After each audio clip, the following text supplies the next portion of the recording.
Hi everyone, कैसे हो? तो आई होप आप स्वस्थ होंगे, मस्त होंगे, जहाँ भी होंगे एकदम बढ़िया होंगे। तो दोस्तों, आज का जो हमारा ये टॉपिक है, ये लाइट रिफ्लेक्शन एंड रिफ्रैक्शन, जो कि क्लास 10th का हमारा फिजिक्स जो चैप्टर फर्स्ट है, उससे हमारा जो ये चैप्टर है लाइट रिफ्लेक्शन एंड रिफ्रैक्शन। सबसे पहले हम बात करते हैं जो लाइट होती है वो क्या होती है। लाइट क्या होती है दोस्तों? Light is form of energy that enables us to see objects around अस।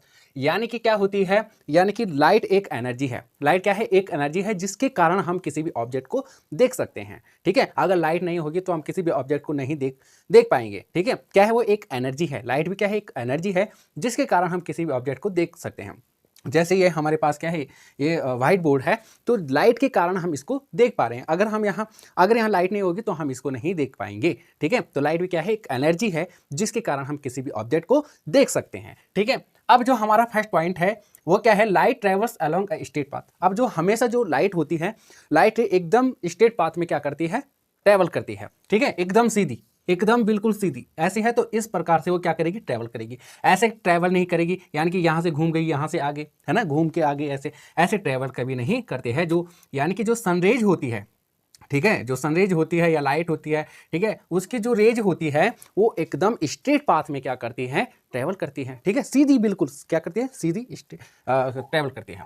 दूसरा है speed of light is measurable.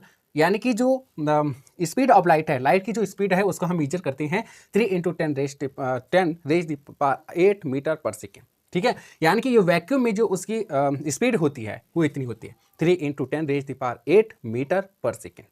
ठीक है, ये होते हैं 1 सेकंड में इतने मीटर वो क्या करते हैं? कवर करते हैं वैक्यूम में। ओके, अब क्या है?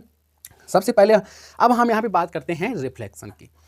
अब रिफ्लेक्शन क्या होता है दोस्तों? रिफ्लेक्शन, आपने कभी देखा होगा जो रबर की बॉल होती है, कभी आपने दीवार पे ऐसे पटका होगा। ठीक है, अगर हम एक रबर की बॉल लेते हैं और उसको हम ऐसे दीवार पे क्या करते हैं? ऐसे फेंकते हैं, तो बाउंस होके फिर वापस आ जाती है ना, बाउंस होके क्या होती है? वापस आ जाती है। इसे ही हम रिफ्लेक्शन कहते हैं, रिफ्लेक्ट करते हैं, कहते हैं। क्या है? Bouncing back of light rays when they strike the surface of an object is called reflection of light.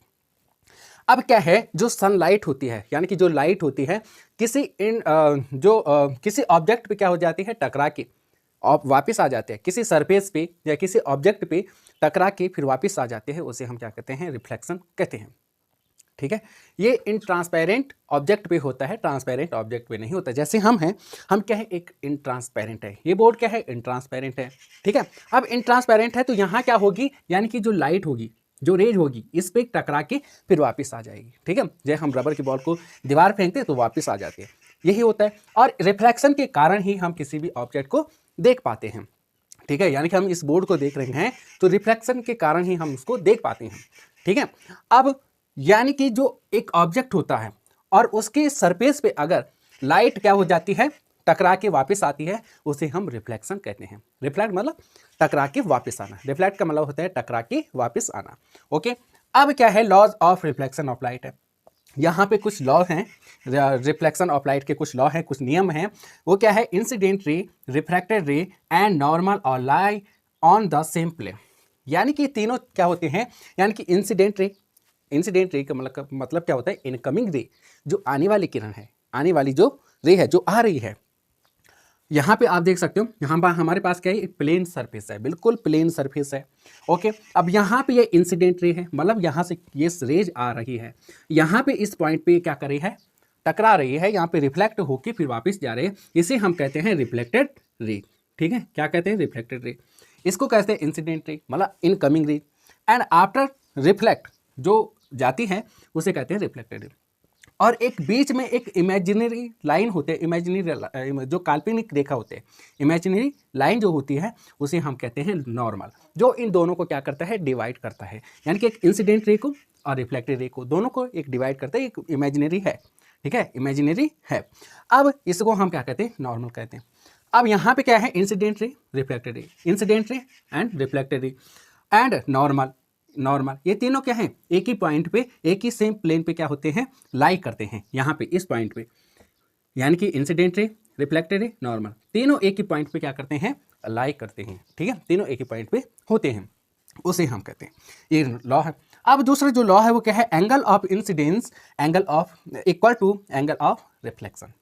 यहाँ पे दो एंगल बनेंगे हमारे, यानी कि इंसिडेंट रे, नॉर्मल, इन दोनों के बीच एक जो एंगल बनेगा उसे हम कहेंगे एंगल इंसिडेंस। ठीक है, एंगल आई, जैसे हम एंगल आई से रिप्रेजेंट करते हैं यहाँ पे। और नॉर्मल एंड रिफ्लेक्टेड रे के बीच जो एक एंगल बनेगा उसे हम एंगल आर के नाम से जानते हैं, यानी कि एंगल रिफ्लेक्शन। ठीक है, एंगल रिफ्लेक्टेड। अब यहाँ पे जो एंगल आई इक्वल में होगा एंगल आर के, यानी कि अगर ये 45 डिग्री होगा, एंगल आर अगर 45 डिग्री होगा तो एंगल आई भी 45 डिग्री होगा, यानी कि दोनों क्या होते हैं, सेम होते हैं। ठीक है, दोनों क्या होते हैं, एकदम सेम होते हैं, यानी कि बराबर होते हैं दोनों। ठीक है, ये था।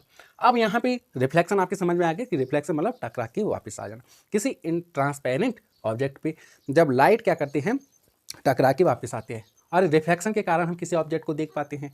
ठीक है, जैसे बोर्ड है, बोर्ड पे क्या कर रही है, जो सनलाइट है, ठीक है, वो टकरा के वापस हमारे आंखों पे आ रही है, इसके कारण हम इसको देख पा रहे हैं।